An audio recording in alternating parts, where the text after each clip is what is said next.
Let me just speak shortly now on the ASEAN's response to the topic. In the ASEAN family, we have acknowledged the challenges of food security and responded with measures on sustainable food production and trade.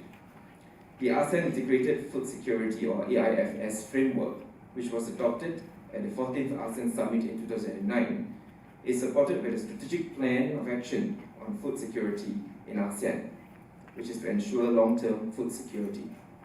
With this plan, ASEAN aims to increase food production, reduce post-harvest losses, and promote conducive market and trade for agricultural commodities and inputs, ensure food stability, promote availability and accessibility to agricultural inputs, and operationalize regional food emergency relief arrangements.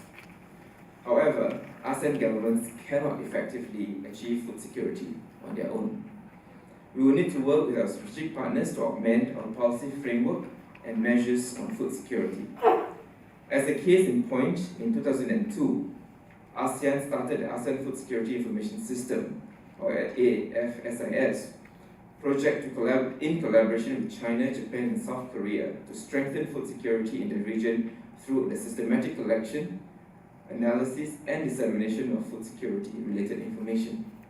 I am pleased to note that the project has just entered its second phase, the ASEAN +3 Roundtable on Food Security Cooperation Strategy, the ASEAN +3 Emergency Rice Reserve, and the cooperation with the UN specialized bodies to achieve the objectives of the World Food Summit Plan of Action and the Millennium Development Goals, and the other platforms that ASEAN has leveraged on to enhance our food security strategies.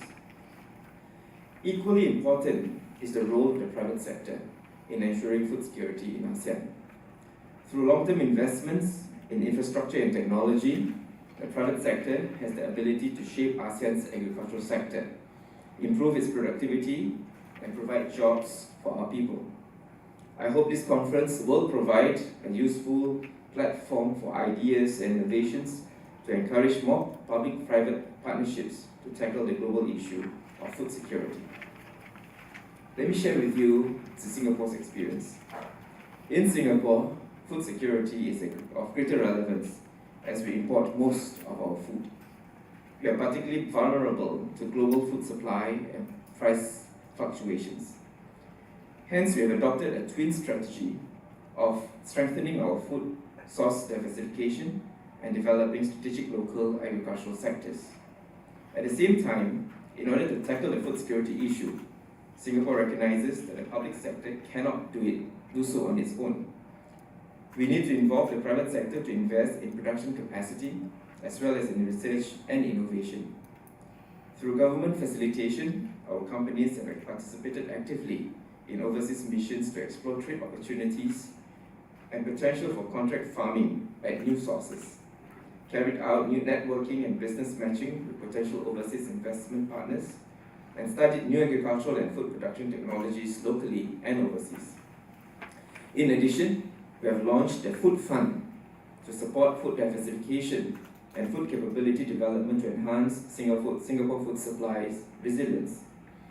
Response from the private sector has been good, with many companies submitting proposals on raising local farming capabilities as well as exploratory projects to further our food diversification efforts.